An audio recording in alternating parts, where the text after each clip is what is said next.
सदैव की भांति इस वर्ष भी पितृपक्ष का प्रारंभ अश्विनी मास कृष्ण पक्ष की प्रतिपदा से हो रहा है।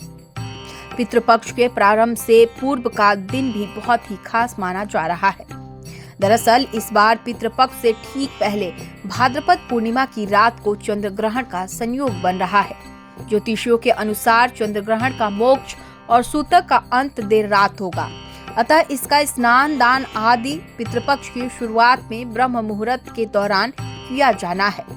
तो चलिए जानते हैं कि पितृपक्ष क्यों मनाया जाता है, साथ ही हम जानेंगे इसके कारण और इतिहास के बारे में। पौराणिक मान्यता है कि पितृपक्ष में हमारे पूर्वज धरती पर आते हैं। इस पक्ष में वे अपने वंशजों से तर्पण, पिंडदान और श्राद्ध स्वीकार करते हैं।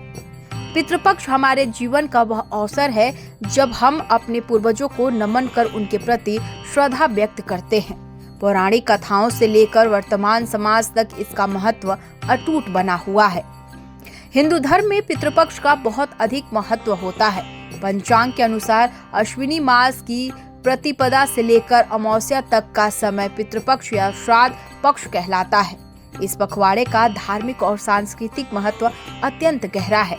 मान्यता है कि इन 15 दिनों के दौरान हमारे पूर्वज धरती पर आते हैं और उनके लिए किया गया तर्पण, पिंडदान और श्राद्ध उन्हें तृप्त करता है।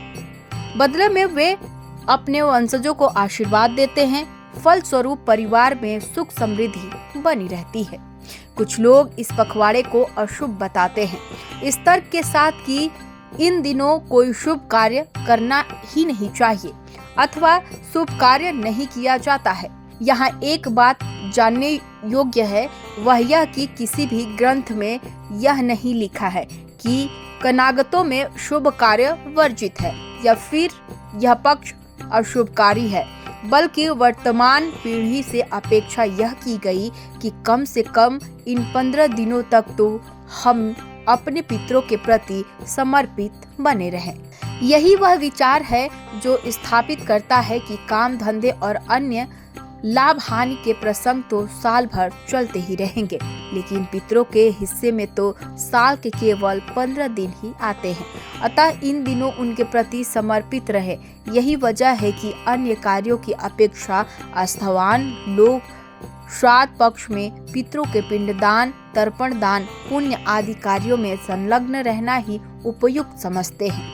हिंदू धर्म में एक भ्रामक जानकारी यह भी है कि पितरों का श्राद्ध कर्म केवल पुरुष वंशज द्वारा ही किया जा सकता है। यह धारणा पूरी तरह से गलत है। इसका प्रमाण त्रेता युग में सीता जी द्वारा अपने पिता राजा शीलध्वज यानी कि जनक जी का पिंडदान करने के प्रसंग में मिलता है। ग्रंथ बताते हैं कि धर्म में पुत्री सीता द्वारा दिए गए पिंडदान को इतना महत्व दिया गया कि स्वयं राजा जनक को पिंड प्राप्त करने सीता जी के समक्ष सशरीर उपस्थित होना पड़ गया। पितृपक्ष के पीछे महाभारत काल की एक कथा प्रचलित है। कहा जाता है कि जब कर्ण स्वर्ग सिधार गए तो उन्हें मोक्ष नहीं मिला। हालांकि उन्होंने देवताओं को सोना चांदी दान दिया हुआ था, लेकिन पितरों को अन्न और जल का दान नहीं दिया था। फलस्वरूप उन्हें स्वर्ग में भोजन नहीं मिला और ना ही मोक्ष।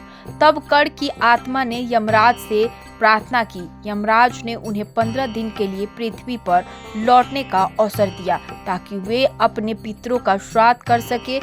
यही समय आगे चलकर पितृपक्ष कहलाया। दरअसल पितृपक्ष केवल धार्मिक कर्मकांड नहीं है, बल्कि यह हमारी संस्कृति की जड़ से जुड़ा हुआ पर्व है। यह हमें स्मरण कराता है कि हम अपने पूर्वजों के ऋणी हैं। उनकी स्मृति और उनके आशीर्वाद के बिना हमारा जीवन अधूरा है। इस अवसर पर परिवार एकत्रित होकर पितरों की कहानियां और परंपराएं भी याद करता है, जिससे नई पीढ़ी को संस्कृति का ज्ञान होता है। पितृपक्ष में पितरों के प्रति समर्पण का यह पर्व हमें यह भी संदेश देता है कि पितृपक्ष भले ही 15 दिनों में खत्म हो जाएगा, लेकिन हमारे सामने मौजूद बुजुर्गों के प्रति सेवा का भाव स्थायी रूप से बना रहे।